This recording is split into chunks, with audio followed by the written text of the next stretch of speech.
जैसे बात की जाए अगर मान लीजिए जीव जो होते हैं ये दुनिया में कितने टाइप के हैं, तो एक चीज आप लोग ध्यान दीजिएगा, अभी तक जो है दुनिया में गेस किया गया है कि 50 मिलियन जीव है। कितना? 50 मिलियन। और 1 मिलियन बराबर कितने का होता है? तो 10 लाख के। 1 मिलियन बराबर 10 लाख। ठीक, कोई दिक्कत नहीं ना। अब सोचिए 1 मिलियन बराबर 10 लाख के, अभी तक जो है इस 50 मिलियन में से केवल व केवल 1.8 मिलियन, कितना? 1.8 मिलियन जीव जो है पहचाने गए हैं। कितना? 1.8 मिलियन। बात सुन आ रही है? कोई दिक्कत? अब ये सोचिए कि 1.8 का मतलब क्या हो जाएगा। हम कह सकते हैं 1 लाख में कितना, ये 1 मिलियन में कितना होता है? 10 लाख। 1.8 गुणे 10 लाख कर दीजिए। 1 2 3 4 5 हो गए 10 लाख, है ना। काउंट कर लीजिएगा। इकाई, दहाई, सैकड़ा, हजार, 10,000, लाख, 10 लाख, है ना। 1 लाख में 5 जीरो होता, 10 लाख की बात थी, 10 के बाद 5 जीरो बढ़ा दिए। ठीक, अब सोचिए इसको हम गुणा कर देंगे, 18 बाद कई जीरो आएगा? 2 2 4 2 6। 18 बाद कितना जीरो? 1 2 3 4 5 1 6। कई अंक पे दशमलव लगेगा? 1 अंक पे, है ना। 1 जीरो हमारा गायब हो जाएगा। ठीक, जब 1 जीरो हमारा गायब हो जाएगा तो हम कह सकते हैं कि अभी तक जो है कितने जीव पहचाने गए हैं, कितनी प्रजातियां पहचानी गई, कितनी जातियां पहचानी गई हैं। तो इकाई, दहाई, सैकड़ा, हजार, 10,000, लाख, 10 लाख। 1,80,000। इकाई, दहाई, सैकड़ा, हजार, 10,000, लाख, 10 लाख। ठीक ना। तो ये क्या हो गया? 18 लाख हो गया, है ना। 18 लाख।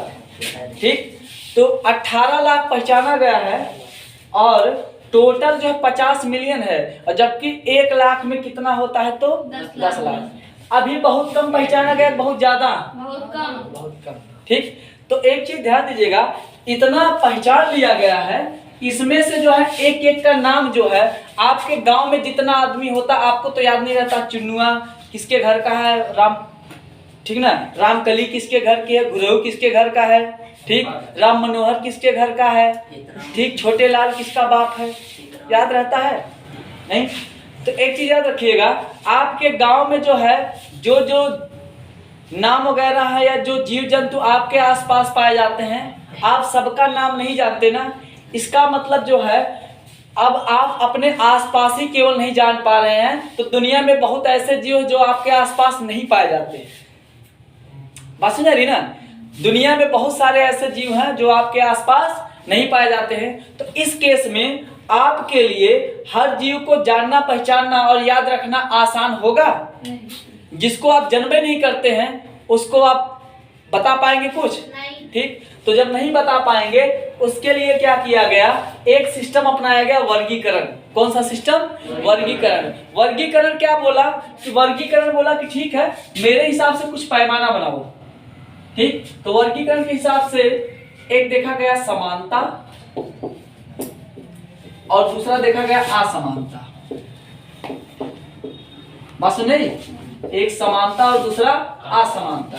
दो लक्षणों के आधार पर जो है जो भी जीव हैं उनको अगर मान लीजिए कुछ लक्षण वाले आपस में समान है तो उनको उठा के एक वर्ग में रख दिया, समान लक्षण वालों को एक वर्ग में रख दिया, अलग अलग या असमान लक्षणों वालों को क्या किया? अलग कर दिया। ठीक, तो इस आधार पर जो है वर्गीकरण करने के पश्चात कुछ लक्षणों के आधार पर जो है जानवरों को या जीवों को या जंतुओं को याद रखना क्या हो गया? आसान हो गया। तो वर्गीकरण का बेसिक फार्मूला क्या है? अच्छा, वर्गीकरण से जो है हमको एक चीज और लाभ है कि यहाँ पे जो है जैसे मान लीजिए कोई एक खानदान होता है, ठीक है ना। तो उस खानदान मतलब उस खानदान में जो कुछ लक्षण है वो आपस में देखेंगे आप मैच करेगा, ठीक, दूसरे खानदान से मैच नहीं करेगा।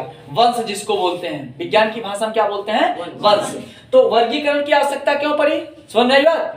समान लक्षण वाले जीवों को एक कैटेगरी में रखो, ठीक, इसके बाद उनका लक्षण याद कर लो, उन जंतुओं और जीवों के नाम याद करने की जरूरत नहीं है। ठीक, असमान लक्षण वाले को दूसरे कैटेगरी में डाल दो, उसको अलग ग्रुप दे दो। यही क्या था, वर्गीकरण का आधार था। बात समझ आई? इसको बना लीजिए आप लोग।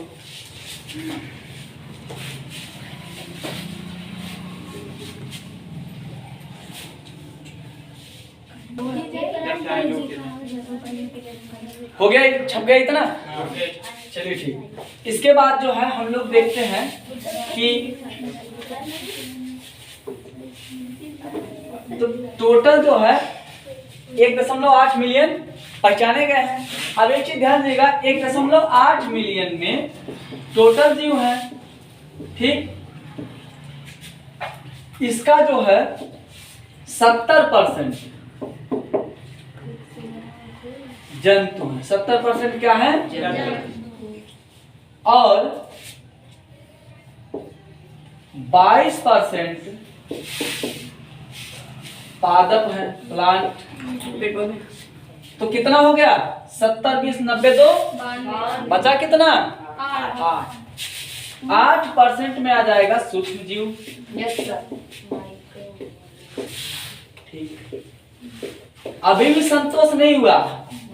कीड़ा मकोड़ा पगलाया हुआ था, बोला हम कहाँ गए, हमारा तो खानदान सबसे बड़ा है। कीड़ा मकोड़ा खानदान का नाम क्या है? आर्थ्रोपोडा। कीड़ा मकोड़ा खानदान का नाम क्या है? आर्थ्रोपोडा। ठीक, आर्थो का मतलब होता है पैर वाले, ठीक ना, ये आर्थ्रोपोडा का मतलब पैर होता है, ठीक ना। तो यहाँ पे जो है कीड़ा मकोड़ा होश में आया, बोला हमको जो है हमारे हिस्से की जमीन मिलना चाहिए। पगला गया, बोला अलग हो जाएंगे ठीक है, लेकिन हमको जो हमारा हक मिलना चाहिए। इस 70% का 70% कौन है? कीड़े मकोड़े। कौन है? कीड़े मकोड़े। बात सुन रही? तो इस आधार पर एक चीज ये सोचिए, जैसे मान लीजिए आपसे बोला जाए कि मान लीजिए कुल 1000 जीव, कितना? 1000 का 70% करिए तो आएगा कितना? 1000 गुणे 70 बटा 1 2, ये कितना हो गया? 700। 700 आ गए कुल जंतु। 700 क्या आ गए? कुल जंतु। अब 700 का फिर 70%। 700 गुणे 70 अपान 100, तो ये कितना हो जाएगा? 490। सोचिए यार कि 700 अगर जंतु मान लेते हैं, माने थे मानक 1000 पे माने थे, मानक 1000 पे माने थे। ठीक, अब उसमें से जो है 70% निकाले तो जंतु कितना आया? 700। फिर 700 का 70% कौन है? तो कीड़ा मकोड़ा। अब मान लीजिए 700 का 70% निकालेंगे कितना आएगा? 490। ठीक, अब 700 में से 490 घटाएं कितना आएगा? 210। ठीक, तो 210 आ गया हमारा बड़ा वाला जंतु। 210 क्या आ गए? बड़े जंतु। बात सुनिए, बड़े जंतु कितना आ गए? 210। ये बताइए सबसे ज्यादा संख्या किसका आ रहा है? नहीं, अब 1000 का अगर हम 22% कर देंगे तो क्या हो जाएगा? 220 हो जाएगा, है ना। बात सुन रही? फिर 1000 का 8% कर देंगे तो आ जाएगा कितना? 1000 का 8% करेंगे कितना आ जाएगा? 1000 गुणे 8 बटे 100, 80 आ जाएगा। तो सबसे ज्यादा संख्या किसकी आ रही है? कीड़े मकोड़े। तो सबसे बड़ा खानदान किसका हो गया? सिद्ध हो गया कि नहीं हो गया? तो अगर पूछा जाए सबसे बड़ा वंश किसका है, सबसे बड़ा खानदान किसका है, तो कीड़े मकोड़े का। ठीक, अब अगर आपसे पूछा जाएगा वर्गीकरण की आवश्यकता क्यों पड़ी, तो देखिए वर्गीकरण की आवश्यकता के आधार पर जो है हमको ये नहीं याद रखना पड़ेगा कि कौन कौन सा कीड़ा मकोड़ा है, कौन कौन सा जानवर है। कीड़ा जानवर का नाम नहीं याद रखना है हमको, क्या याद करना पड़ेगा? क्या क्या समानता है और क्या क्या असमानता। समान वाले को एक कैटेगरी में रखेंगे, अलग वाले को अलग कैटेगरी में। जैसे मैं आपको कुछ एग्जाम्पल बताता हूं। आप जो है रक्त के आधार पर अगर देखना चाहे, किसके आधार पे? रक्त के आधार पे। तो रक्त में आप देखेंगे कि एक हो जाएगा आरबीसी, ठीक, लाल रुधिर वाला, और एक मान लीजिए दूसरा वाला कोई भी अन्य कलर हो। जैसे कुछ जीव ऐसे होते हैं जिनका खून नीले रंग का होता है। हाँ सर। है ना, बात समझ रही? जैसे ऑक्टोपस वगैरह, ठीक है ना, तो उसमें क्या होता है कि खून का रंग चेंज है, लेकिन हमने किसके आधार पे अलग किया? लाल रंग के आधार पे। तो हम क्या करेंगे कि वर्गीकरण किए, और एक चीज ध्यान दिए कि जो है दुनिया में जितना जीव है जिसके अंदर लाल खून पाया जाएगा उसको किस में रख देंगे? एक खानदान में रख देंगे। तो वर्गीकरण का आपको जो है फायदा पता चला कि वर्गीकरण से क्या स्पष्ट हो जाता है कि वर्गीकरण से हमें जो है जीवों का नाम या जंतुओं का नाम नहीं याद रखना, बल्कि क्या करना है? जिनमें लाल उनमें जो है लक्षण याद रखना, कौन कौन से लक्षण समान है, और जिन जिन जीवों में हमको समान लक्षण मिलेंगे उन जीवों को हम क्या करेंगे? एक साथ रख देंगे। बात सुन जाए तो लिख डालिए आप लोग, ठीक है ना, कोई दिक्कत तो नहीं ना? अगर इसको और लिखना है तो ये डाटा भी आप लोग जो है 1000 माना गया है। बात सुन जाएगी ना, 1000 मान लिया गया है। इसको जो है आप लोग उतार लीजिए एक बार।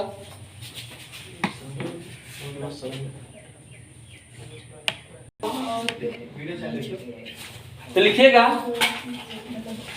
वर्गीकरण के आधार पर, वर्गीकरण के आधार पर संसार में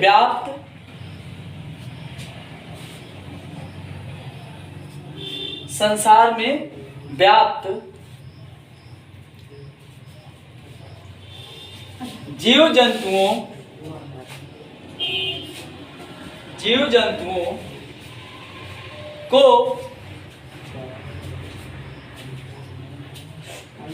जानने और पहचानने में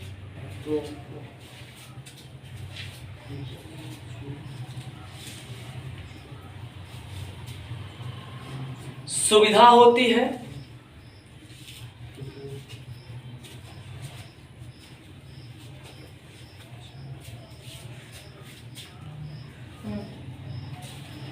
वर्गीकरण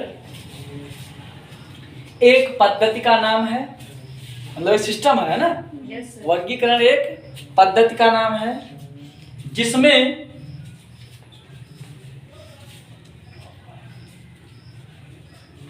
लाइन खींच के लिखो यार, काहे छोड़ छोड़ के लिखते हो? लाइन ऊपर खींच दिया करो तुरंत। हाँ, क्या लिखे? जिसमें वर्गीकरण एक पद्धति का नाम है जिसमें, हाँ, जिसमें जीवों को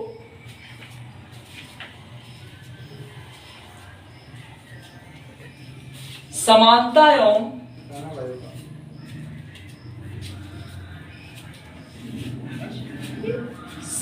एवं असमानता के आधार पर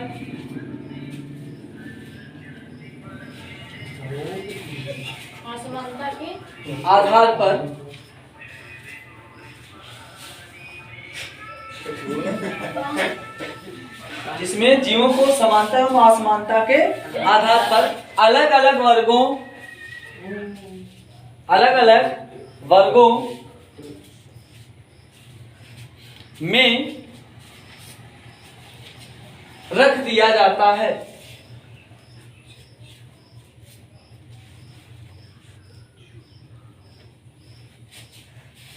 उदाहरण के लिए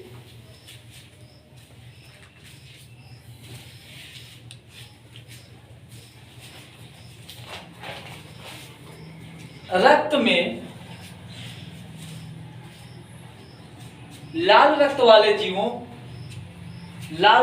समस्त जीवों लिखिएगा, लाल रक्त वाले समस्त जंतुओं लिखिएगा, लाल रक्त वाले समस्त जंतुओं को एक वर्ग में तथा अन्य रंग के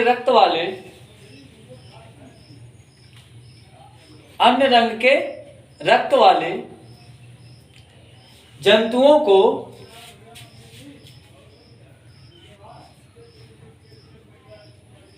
दूसरे वर्ग में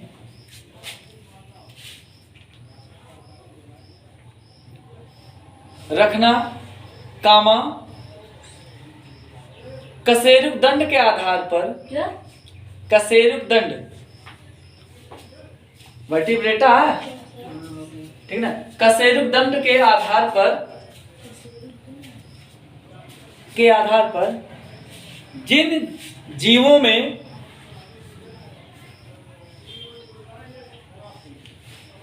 कशेरुक दंड पाया जाता है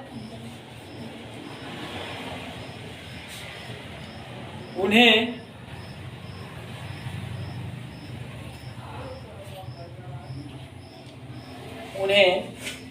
एक वर्ग में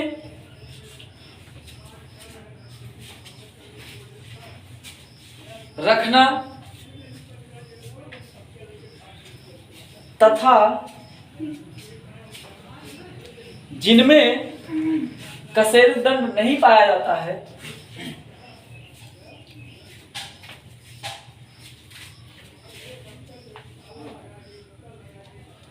उन्हें अलग कर देना।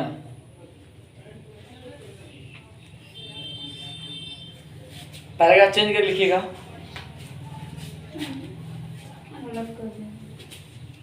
Paragraph change.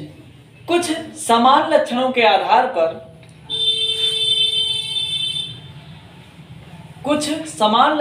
आधार पर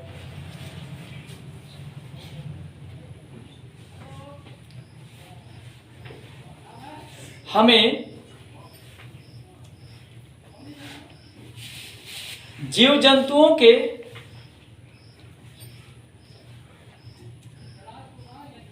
बारे में संबंधित वर्ग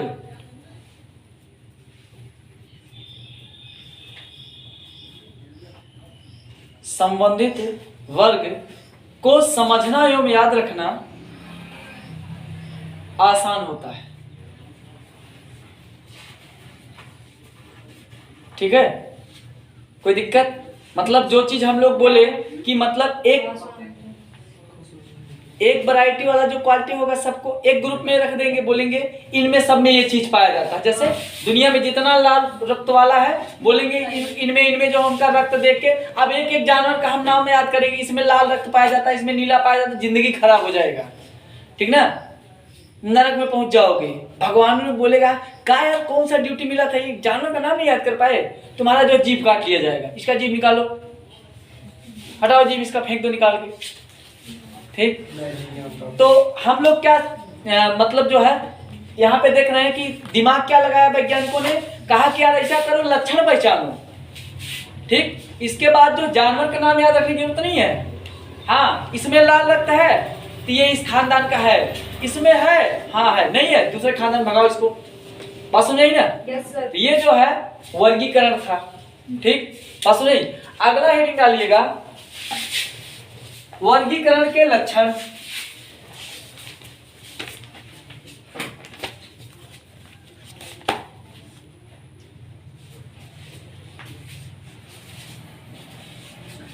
वर्गीकरण के लक्षण बेटा इसको yes, sir.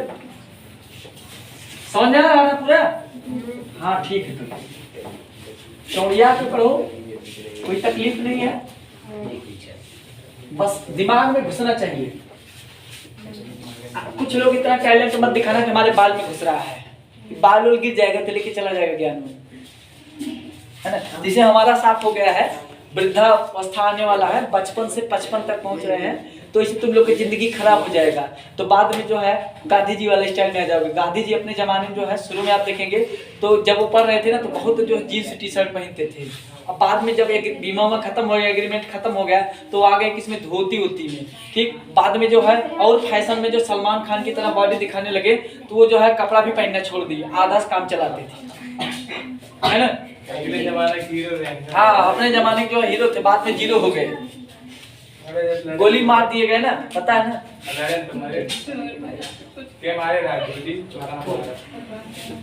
तो वर्गीकरण के लक्षण, ठीक है ना, वर्गीकरण के लक्षण। ठीक, तो वर्गीकरण का लक्षण जो है क्या क्या देखा गया, मतलब किस किस आधार पर। ठीक, तो नंबर 1 हम लिखेंगे कोशिकीय संरचना। ठीक, कोशिकीय संरचना। ठीक। नंबर 2 है हमारा शरीर संरचना। शरीर संरचना अभी सबके बारे में बारी बारी चौड़ा होकर पढ़ेंगे।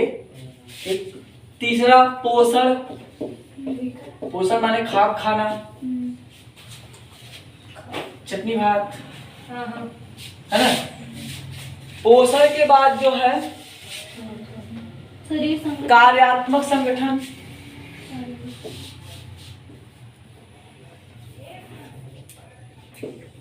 कार्यात्मक संगठन मतलब कार्य करने का जो सिस्टम है, कैसे कैसे कौन से अंग से कार्य करते हैं।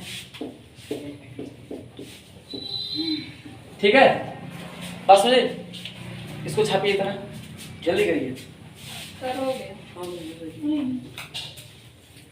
ठीक, चलें शुरू में। तो ध्यान दीजिएगा, कोश की संरचना के आधार पर हम देखते हैं 2 ब्रांड निकलता है। एक तो जो है रिलायंस वाला है, एक तो वोडा वाला है। ठीक, एक हो गया हमारा प्रोकैरियोटिक। नाम सुने हैं ना, पहली बार नहीं लग रहा है कि मतलब कौन सी पनीर का नाम है। ठीक, और दूसरा वाला हो गया यूकैरियोटिक। किसी के मुंह से लाल और नहीं टपकना चाहिए, है ना। तो प्रोकैरियोटिक में कोशिका झिल्ली नवीनतम ना, ठीक है। तो प्रोकैरियोटिक में कोशिका झिल्ली नहीं पाई जाती है। और केंद्रक ना तो केंद्रक ना तो कोशिका झिल्ली। इसमें कोशिका झिल्ली भी नहीं पाया जाता, कुछ भी नहीं पाया जाता। नंगा भिखारी है शुद्ध, ठीक है। रोड पे घूमने वाला, कटोरा लेके दे दो। यूकैरियोटिक वाले में क्या होता है, ई चौड़िया मोदी की तरह। ठीक, इसके पास जो है कोशिका झिल्ली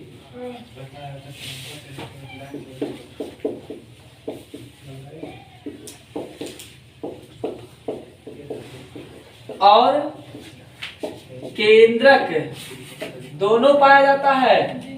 ठीक, अगर मान लीजिए आपको प्रोकैरियोटिक यूकैरियोटिक कोशिका के बारे में नहीं मालूम है तो वीडियो अपलोडेड हो, जाके पढ़ लीजिएगा। ठीक, एक इसमें मान लीजिए 2-3 लक्षण लिखवा रहे हैं, उसमें लगभग 7 लक्षण बताए हैं। ठीक है ना, उसको देख लीजिएगा। मतलब प्रोकैरियोटिक कोशिका और यूकैरियोटिक कोशिका में अंतर। एक चीज ध्यान दीजिए, जितना भी वीडियो मैं अपलोड किया हूँ सब जो है ऐसा वीडियो अपलोड किया हूँ जो हर क्लास से रिलेटेड है। ये नहीं किसी एक क्लास का, जो किसी एक क्लास का उसको नहीं अपलोड किया हूँ। बात समझ रही, तो वही उठा के डालता हूं जिसका जो है 9, 10, 11, 12 चारों क्लास से रिलेशन है, ताकि एक बार एक वीडियो से जो 4-4 क्लास का काम चले।